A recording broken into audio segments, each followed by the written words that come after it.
Hello friends, आज मैं आपके सामने कोर्ट से रिलेटेड कुछ वर्ड लाया हूँ। तो इन वर्ड्स को, इन वोकेबलरी को हम कोर्ट्स में किस तरह यूज़ करते हैं, कोर्ट्स की लैंग्वेज में इन्हें क्या कहते हैं। तो गाइज़, मैं इससे पहले रिक्वेस्ट करना चाहूँगा कि अगर आप मेरे चैनल पर नए हैं तो प्लीज़ इस चैनल को सब्सक्राइब करें और इस वीडियो को ज़्यादा से ज़्यादा शेयर और लाइक करें। गाइज़, सबसे पहला जो वर्ड्स है हमारे पास वो है पेटिशन। पेटिशन का मतलब होता है याचिका। जब कोर्ट में कोई याचिका दायर की जाती है किसी बंदे के अगेंस्ट में तो उसे हम पेटिशंस कहते हैं। पेटिशन का मतलब होता है याचिका। पेटिशन मतलब याचिका। इसके बाद का गाइज हमारा जो नेक्स्ट वर्ड है वो है एंट्रीम बेल। एंट्रीम बेल का मतलब होता है अतरिम ज़मानत। अब गाइज, अतरिम ज़मानत का मतलब क्या होता है? जब कोई बंदे को किस मतलब जेल से जो है तो बेल मिल जाए बीच में तो उसे हम एंट्रीम बेल कहेंगे, यानी अतरिम ज़मानत कहेंगे। बीच में अगर उसे थोड़ी बहुत सी ज़मानत मिल जाए तो उसे हम एंट्रीम बेल कहते हैं। इसके बाद का गाइज हमारा नेक्स्ट वर्ड है वर्डिक्ट। वर्डिक्ट का मतलब होता है फैसला। अब ये वर्डिक्ट मतलब फैसला होता है, डिसीजन का मतलब भी फैसला होता है, लेकिन डिसीजन हम जनरल वर्ड में यूज़ करते हैं, जनरल लाइफ में यूज़ करते हैं, लेकिन जो कोर्ट का फैसला होता है उसे हम वर्डिक्ट कहते हैं। गाइज, इसके बाद का हमारा नेक्स्ट वर्ड है एक्सकल्पेट। एक्सकल्पेट का मतलब होता है मतलब दोष मुक्त करना। दोष मुक्त करना मतलब किसी के ऊपर से आरोपों को हटा लेना, मतलब उसे बरी कर देना, उसे हम कहेंगे एक्सकल्पेट। इसके बाद का गाइस हमारा नेक्स्ट वर्ड है लीगल एक्शन। लीगल एक्शंस का मतलब होता है कानूनी कार्रवाई। कानूनी कार्रवाई मतलब किसी बंदे के अगेंस्ट में अगर कानूनी कार्रवाई की जाए तो उसे हम लीगल एक्शंस कहते हैं। गाइस, इसके बाद का जो हमारा नेक्स्ट वर्ड है वो है एम्ब्रॉयल। एम्ब्रॉयल का मतलब होता है विवादों में घिरना। जब कोई बंदा किसी विवाद में घिर जाए, किसी इल्ज़ाम में मुब्तला हो जाए या फिर इन्वॉल्व हो जाए तो उसे हम एम्ब्रॉयल कहते हैं, यानी विवादों में घिरना। इसके बाद का गाइस हमारा नेक्स्ट वर्ड है लिटिगेशन। लिटिगेशंस का मतलब होता है कानूनी कार्रवाई। जैसे कि हमने कानूनी कार्रवाई के लिए एक वर्ड देखा था लीगल एक्शन, तो लीगल एक्शंस का मतलब भी कानूनी कार्रवाई होता है और लिटिगेशंस का मतलब भी कानूनी कार्रवाई ही होता है। इसके बाद का हमारा जो नेक्स्ट वर्ड है वो है non bailable warrant. Non bailable warrant मतलब गैर ज़मानती वारंट। किसी के अगेंस्ट अगर गैर ज़मानती वारंट जारी किया जाए तो उसे हम इस तरह के वारंट को कहते हैं नॉन बेलेबल वारंट।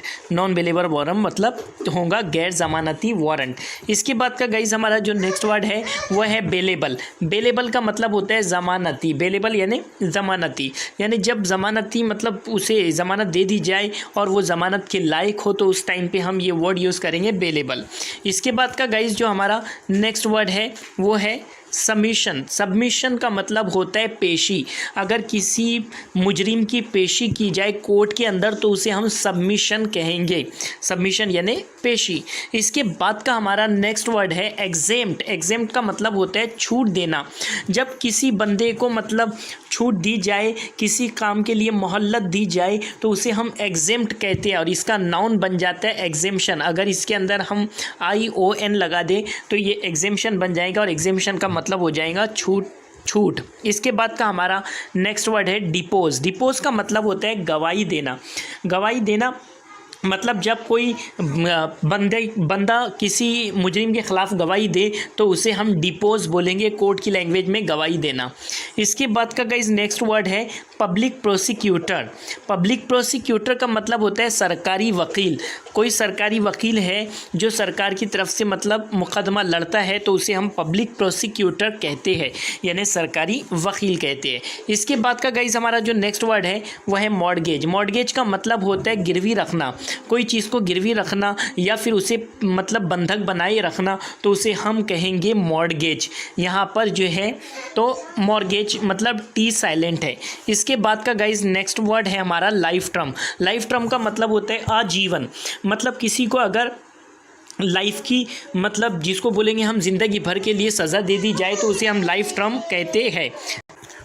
तो गाइज़ हमारा जो वर्ड है लाइफ टर्म, यानी लाइफ टर्म का मतलब होता है आजीवन। जब कोई बंदे को मतलब उम्र कैद दी जाती है तो उसे हम लाइफ टर्म कहते हैं। इसके बाद का नेक्स्ट वर्ड है गाइज़ हमारा रिमांड। रिमांड का मतलब होता है हवालात में भेजना। मतलब किसी बंदे को पुलिस की निगरानी में भेज दिया जाए तो उसे हम रिमांड कहते हैं, यानी हवालात में भेजना कहते हैं। इसके बाद का हमारा गाइज़ नेक्स्ट वर्ड है लाइबर। लाइबर का मतलब होता है उम्र कैदी। वो कैदी जिसको उम्र कैद मिले उसे हम लाइबर कहते हैं। लाइबर यानी उम्र कैदी। इसके बाद का गाइज हमारा जो नेक्स्ट वर्ड है वो है समन। समन का मतलब होता है कानूनी बुलावा, यानी जब किसी बंदे को कानून की तरफ से बुलाया जाए और उसे मतलब प्रेजेंट रहने के लिए कहा जाए, तो इस तरह के स्पेशल वर्ड को हम समन कहते हैं। जनरल वर्ड में हम बहुत सारे वर्ड्स यूज़ कर सकते हैं कि बुलाने के लिए, मतलब किसी ने किसी को बुलाया तो उसे हम इन्वाइट कहते हैं, वगैरह वगैरह वर्ड यूज़ करते हैं। लेकिन जो समन वर्ड होता है तो वो कानूनी बुलावा होता है, कानून की तरफ से बुलाना होता है। इसके बाद का गाइज हमारा जो नेक्स्ट वर्ड है वो है चार्ज। चार्ज का मतलब होता है इल्ज़ाम, यानी किसी बंदे के ऊपर अगर एलिगेशंस है, इसके लिए एक और वर्ड है एलिगेशन। अगर किसी बंदे के ऊपर इल्ज़ामात है या फिर एलिगेशंस है तो उसे हम चार्ज कहेंगे। इसके बाद का गाइज हमारा जो नेक्स्ट वर्ड है वह है fast track court. Fast track court मतलब ऐसी कोर्ट जहाँ पर तेज़ी से फैसला हो, यानी तेज़ी से फैसला करने वाली कोर्ट को हम फास्ट ट्रैक कोर्ट कहते हैं।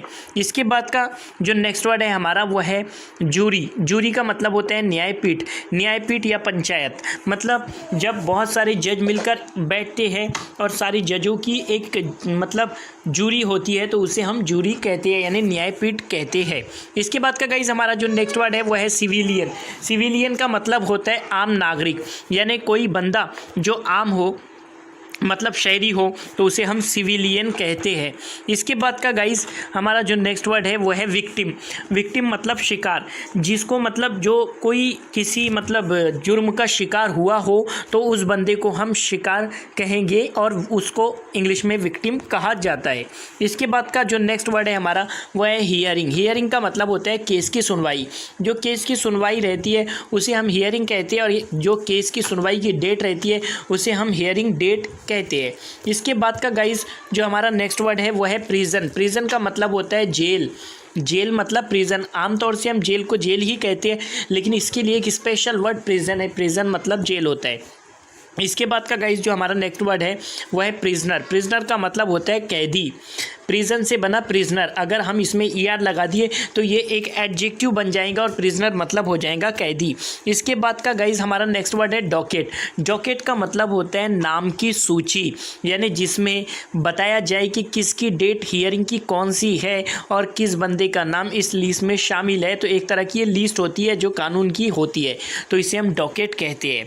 इसके बाद का गाइज हमारा जो नेक्स्ट वर्ड है वो है एक्नॉलेजमेंट। एक्नॉलेजमेंट का मतलब होता है रसीद, यानी ये कानून की तरफ से एक तरह का प्रूफ होता है, जो कि इसे हम एक्नॉलेजमेंट कहते हैं, रसीद। इसके बाद का गाइस हमारा जो नेक्स्ट वर्ड है वो है एलिमोनी। एलिमोनी का मतलब होता है भत्ता, यानी कानून ये कहता है किसी बंदे को कि अगर आपने ये मतलब क्राइम किया है तो इसके बदले मतलब इसको आप ये भत्ता दोगे, ये एलिमोनी देंगे, तो उसे हम एलिमोनी कहते हैं। इसके बाद का गाइस जो नेक्स्ट वर्ड है हमारा वो है बॉन्ड। बॉन्ड का मतलब होता है कॉन्ट्रैक्ट। बॉन्ड मतलब कॉन्ट्रैक्ट, जब कॉन्ट्रैक्ट किया जाता है कानूनी मतलब दायरे में तो उसे हम बॉन्ड कहते हैं। गाइस अगर ये मेरी वीडियो आपको अच्छी लगी तो कमेंट बॉक्स में ज़रूर